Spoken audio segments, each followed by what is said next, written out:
स्वागत है आप सभी लोगों का हमारे चैनल साइंस वेदांत में। आज के इस एपिसोड में हम बात करेंगे स्काई रूट एरोस्पेस के बारे में, जो कि इंडिया की प्राइवेट एरोस्पेस कंपनी है। तो आइए जानते हैं ये है क्या। तो एक इंडियन प्राइवेट एरोस्पेस कंपनी है। जैसे स्पेसएक्स है, वैसे ही ये एक प्राइवेट एरोस्पेस कंपनी है।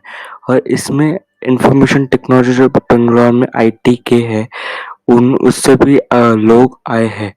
और ये आपको पता है कि पहले इंडिया में कोई भी प्राइवेट एरोस्पेस कंपनी नहीं होती थी, क्योंकि हमारी गवर्नमेंट ने उसको अलाउ नहीं कहा था।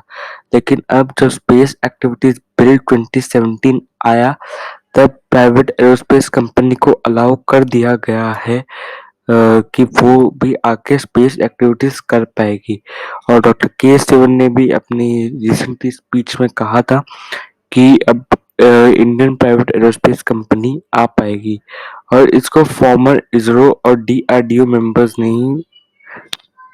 मेंबर्स ने ही फाइंड करा है। आप ये जो अपनी स्क्रीन पे सेकंड इमेज पे 9 लोग देख पा रहे होगे, इन्होंने इसको फाउंड करा है। और ये 2018 में फाउंड हुई है, यानी कि 2018 में।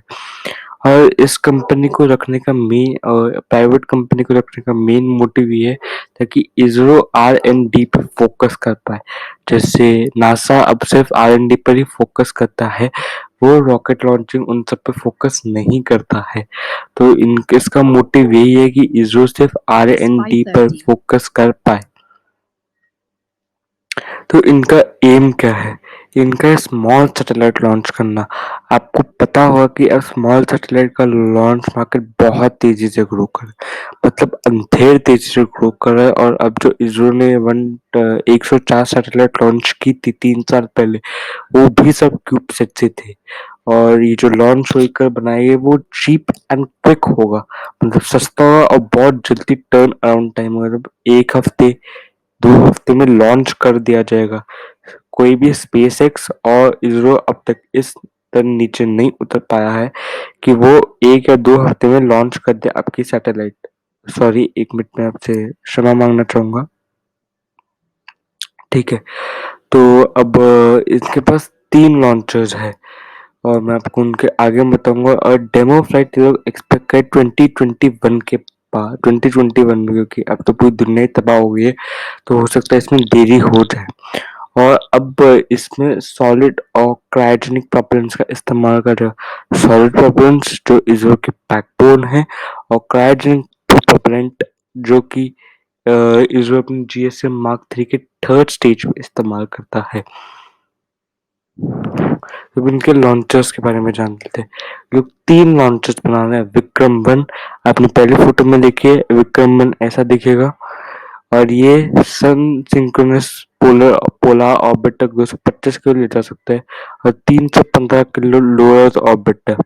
सेकंड इमेज में विक्रम 2 है, जो 410 किलो ले जा सकता है सन सिंक्रोनस पोलर ऑर्बिट में, और 520 किलो ले जा सकता है लोअर अर्थ ऑर्बिट में।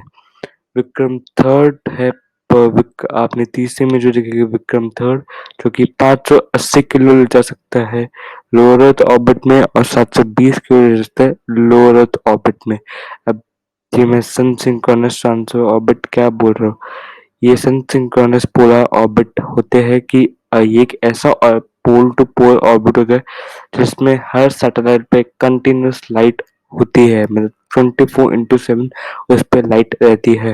और ये मोबाइल लॉन्चर पे काम करे, जो किसी भी डिफरेंट डिफरेंट सिटीज में जाके कहीं पे भी जाके लॉन्च कर सकता है। अपनी फोर्थ इमेज में देख सकते हैं, ये ऐसे मोबाइल लॉन्चर पे काम करे। ये एक एसएलएस रॉकेट का लॉन्चर, और मोस्ट प्रोबेबली ऐसा ही लॉन्चर होगा इनके पास भी, बस वो बेंडेड होगा। और इसको इसरो के एसएसएलवी लॉन्च साइट से भी लॉन्च करा जा सकता है। इसरो एक नई लॉन्च साइट बना रहा है तुतीकोरन में, तमिलनाडु के। उससे भी इसको लॉन्च करा जा सकता है। तब इसके कंपिटिटर्स के बारे में जानते हैं। तो इसके दो बहुत बड़े कंपिटिटर्स है, रॉकेट लैब और एस्ट्रा स्पेस इनकॉर्पोरेशन।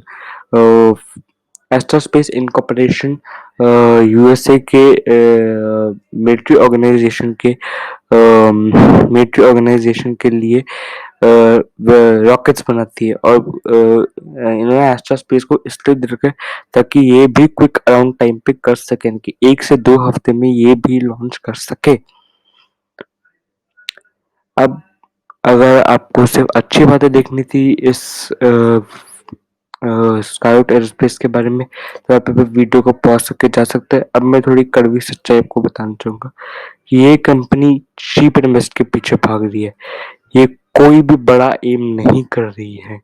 जी हाँ, जैसे इलॉन मस्क है, वो इतना बड़ा एम करके चले कि उनको मून पे सिर्फ सस्टेनिंग ह्यूमन कॉलोनी बसानी है।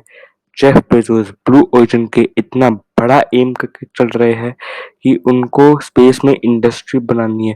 ये कुछ बड़ा एम नहीं कर रहे हैं और स्पेस और इलॉन मस्क इसीलिए इतनी बड़ी स्पेस एक्स कंपनी को कर पाए, इतनी बड़ी स्पेस एक्स कंपनी को स्टैब्लिश कर पाए हैं जो कि जिसने आज ह्यूमंस को लॉन्च कर दिया नासा के लिए। ये बहुत बड़ी बात है और इसीलिए और इन एम बिगने क्योंकि ये सब इसरो के ऊपर चल रहे हैं। जो चीज इसरो पहले करता था अब वही इसरो अब वो इसको रिफर्बिश करके रीडिजाइन करके बस अपने अलग तरीके से लॉन्च किए। कुछ बड़ा एम नहीं कर रहे ये लोग और ये रियूजेबल रॉकेट भी नहीं बना रहे। ये रियूजेबल रॉकेट क्यों नहीं बना रहे क्योंकि ये सॉलिड रॉकेट मोटर्स पे काम कर रहे हैं। सॉलिड रॉकेट मोटर्स को अगर एक बार चालू कर दिया गया वो तब तक नहीं रुकेगा तब तक उसका प्रोपेलेंट खत्म नहीं हो जाए। इसीलिए सॉलिड रॉकेट मोटर्स रीइग्नाइटेबल नहीं होते हैं, इसलिए उनको रीयूज नहीं करा जा सकता और ये कोई नई चीज इनोवेट भी नहीं कर रहे। जैसे रॉकेट लैब था उन्होंने बैटरी पावर्ड रॉकेट इन्वेंट करा था। पहले कोई नहीं सोच पाया था कि ये लोग बैटरी पावर्ड रॉकेट बैटरी से पावर होने वाला रॉकेट यूज कर सके, लेकिन इन्होंने इन्वेंट करके दिखा दिया और ये बहुत छोटी कंपनी होगी।